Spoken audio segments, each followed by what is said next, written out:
Ayun sa mga napagkwentuhan ko nung experience ng daddy ko na nakita niya na nakadungaw doon sa aking bintana yung matandang lalaki na nakabarong. Not actually barong, pero yung parang polo na hanggang kamay, yung yung manggas, no, mahaba yung manggas, tipong like that. At ayon sa pagkwentuhan ko na may nakita ang daddy ko na nakatunghay sa bintana ko habang natutulog ako hindi ko po nakita. I'm sleeping. So, sabi nila, binabantayan daw ako ng aking lolo. Ngayon, sino sa mga lolo ko? Sa mother side, sa father side. Hindi nila masagot. 'Di ba?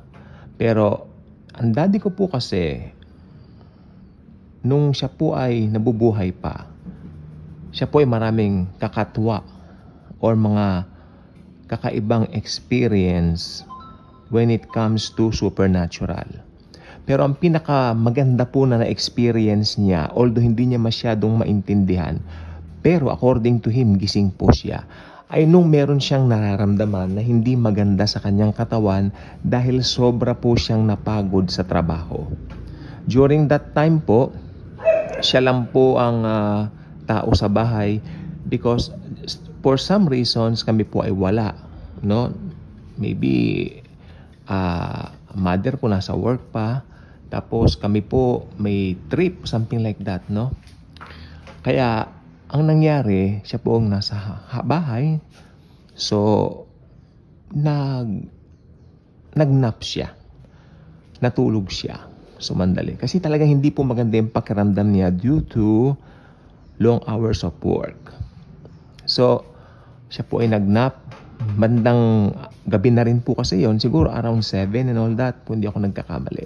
Kwento niya. Kasi dumating din kami noon, tumating ako that night, 10 o'clock na eh. So, kwento po niya. Ang sabi po niya, dahil hindi talaga maganda yung pakiramdam niya, hindi ko maintindihan, sabi niya.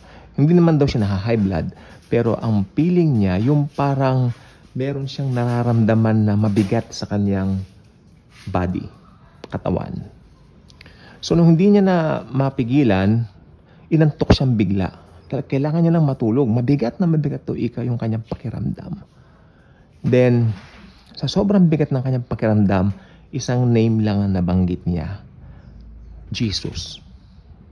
Jesus, heal me please. In your name, I claim my healing. Yan ang sabi niya.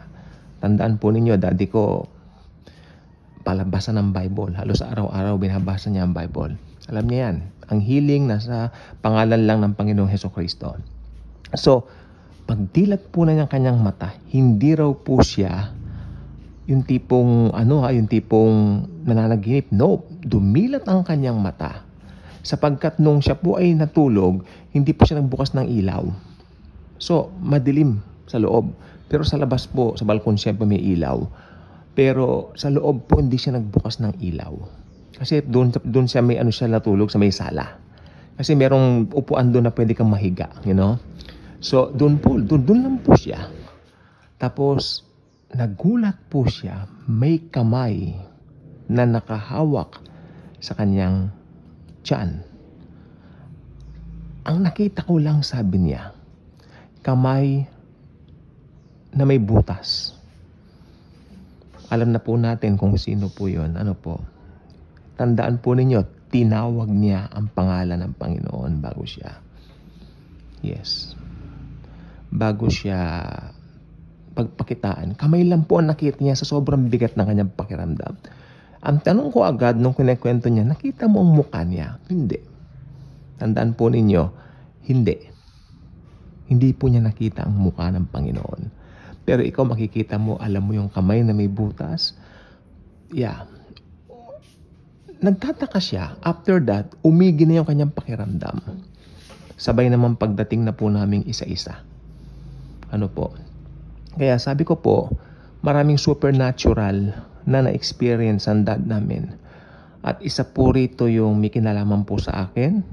nakahiga po ako.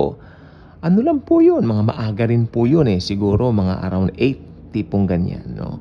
And yung akin pong kwarto malapit po sa may dirty kitchen. So, alam po ninyo, may lutuan doon, hugasan ng plato. So, syempre dadaan ka doon sa bintana ko across in order for you to reach yung lababo, lutuan, no?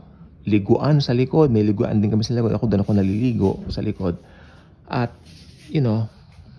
pag ganun daw niya, nakita niya yung matanda na nakadungaw sa akin. Doon sa kwarto ko. Alam niya, natutulog ako. Yes, I was asleep. Natutulog ako. Napagod din ako, may pinuntahan ako. At pagkising ko, binabanggit niya, may nakatingin sa'yo. Sino? Matanda.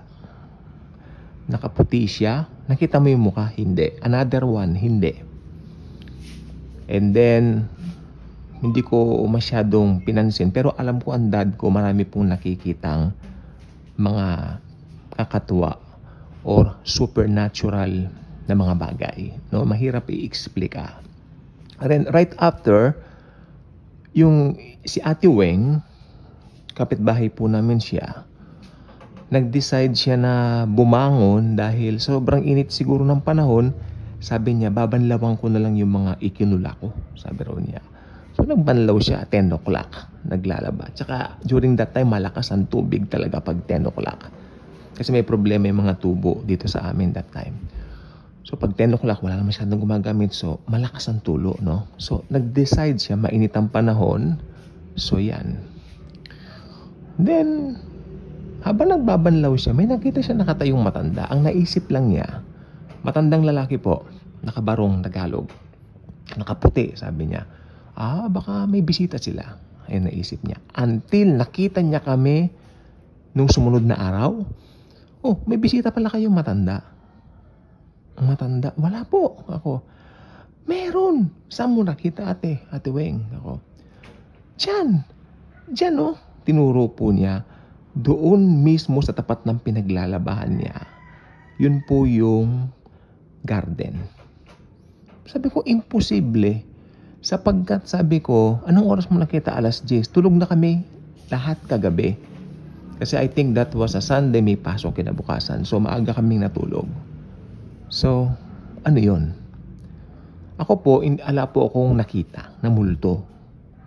No? Wala akong nakitang multo sa buong buhay ko. Ang sineshare ko po sa inyo, experience ng daddy ko. Marami po siyang kababalaghan na nai-experience. Ang pinaka matindi yung sa mother po niya, kamamatay lang. I think nasabi ko po ito sa vlog yesterday. Tungkol sa kapre, siningit ko to. No? Yung namatay ang nanay niya, ang mother niya, lola ko po, no? Kamamatay lang. Then, right across dun sa pintuan, nakatawa raw sa kanya. Pero ang sabi niya, Satanas, hindi mo ako malilinlang. Alam ko ang pinaglagakan ko ng tiwala ko. Totoo ang Biblia. Totoo ang salita ng Panginoon. So, hindi madidisib ang taong nananangan sa salita ng Panginoong Jesucristo. Ngayon, ang tanong, ano po itong mga ito? Lolo ko po ba'y nagbabantay sa akin? Ang sagot, biblically speaking, nope. Nope. Ito po ay evil spirit na nag-aanyo ng lolo ko para i-deceive ang mga tao. Kung ang tatay ko po, ang daddy ko, hindi nagbabasa ng Bible at hindi siya Kristiyano, malamang siya po ay nalinlang na punong entity na yon.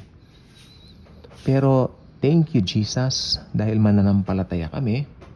Kami ay mga anak mo, yan po nasasabi ko, at hindi kami malilinlang ng kahit na anumang mga ganyan na pakana ng Diablo. So, ito pong gusto kong sabihin, yung mga bukas po ang third eye, pwede po makakita ng mga ganyang entities. Pero, kung ikaw ay mananampalataya, kung bukas ang third eye mo, that's fine. As long as you know kung saan ka naka-stand, kung saan ka nakatayo, hindi ka magogoyo o madideceive ng mga ito. Sapagkat alam mo, ikaw ay kay Jesus at kay Jesus ka magpakailanman. Kaya kung hindi ka pa subscriber sa ating channel, I invite you to do so. Click mo ang notification bell, share this video, share the love of Jesus. Thank you. And as always and forever, Jesus truly loves us all.